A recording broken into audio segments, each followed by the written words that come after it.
Relying on memorized patterns to interpret an ECG works for basic rhythms, but this approach becomes dangerous when confronting aberrant conduction or overlapping pathologies. In this SVT tracing, the rapid rate results in absent or obscured P waves, making the exact origin of the rhythm impossible to confirm by sight alone. This lethal, wide complex arrhythmia presents a morphology that is constantly shifting, defying standard identification rules. Managing an acute injury pattern like this requires precise spatial localization to determine exactly which coronary artery is occluded. We must move past treating the 12 lead as a 2D drawing. These tracings are mathematical readouts of specific physical properties occurring within a three-dimensional space.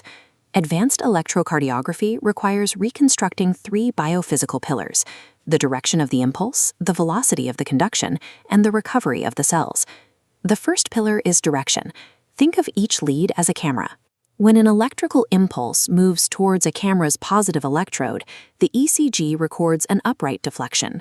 Conversely, an impulse traveling away from that same positive electrode records a negative deflection. The hexaxial reference system provides a 360-degree map of these specific camera angles, allowing us to plot the heart's electrical activity in the frontal plane. To find the net QRS vector, we isolate two orthogonal leads, lead I, which looks from the left, and AVF, which looks from the bottom. By checking whether the voltage is positive or negative in these two perpendicular leads, we can pinpoint the exact quadrant of the heart's electrical forces. This axis calculation provides geometric proof of the net direction of electrical mass within the ventricles. We can apply these vector rules directly to ischemic myocardial tissue. When an area of the heart is injured, it creates an abnormal injury vector that points toward the site of damage. A camera facing the site of injury records an indicative change. In this anterior MI, we see massive ST elevation in leads V1 through V4. However, cameras on the diametrically opposite side of the heart are watching that same injury vector move away from them. In this inferior MI, leads II, and AVF show ST elevation as they sit at the heart's bottom. Looking across to leads II and AVL, we see reciprocal ST depression, recording the inverse tracing as the injury vector travels away. Reciprocal ST depression is the geometric result of viewing a primary injury vector from the opposite side of the axis wheel. The second pillar is velocity. The specialized His-Purkinje system acts as a high-speed conduction superhighway, whereas muscle cell-to-cell conduction is slow and inefficient. When the specialized pathways fail, the impulse must use the slow cellular route, widening the QRS complex to more than 0.12 seconds. Bundle branch blocks are structural detours that force this delay, preventing the ventricles from depolarizing simultaneously.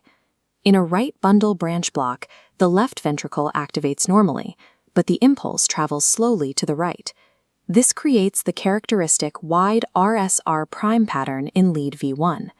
Conversely, a left bundle branch block demonstrates delayed left ventricular activation. The electrical forces move slowly away from the right side, resulting in a wide QS complex in V1.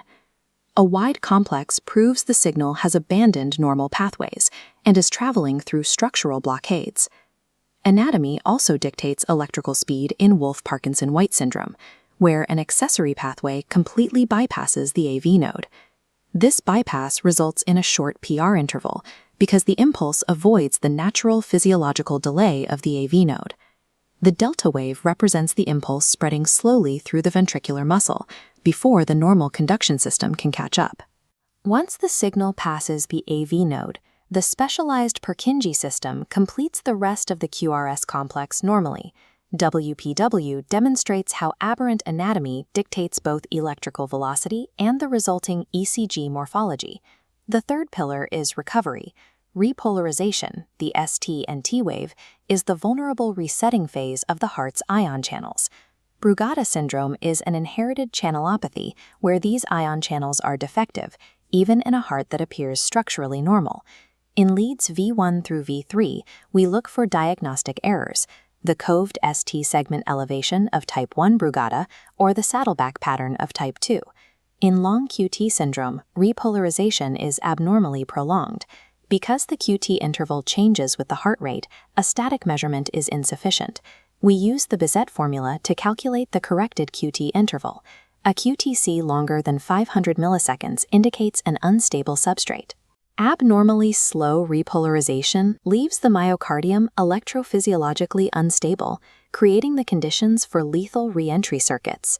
This instability creates the R-on-T phenomenon, where a premature beat fires during the relative refractory period while the cells are still resetting. This collision disrupts the normal electrical flow, causing the signal to degenerate into polymorphic ventricular tachycardia.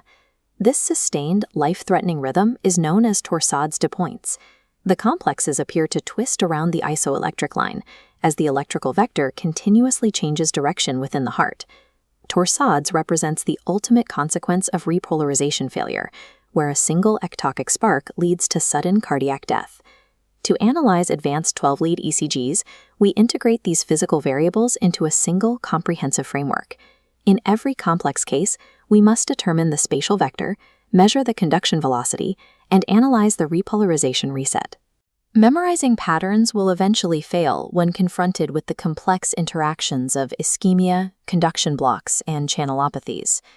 Advanced electrocardiography represents a shift from visual recognition to the application of anatomical and physical laws.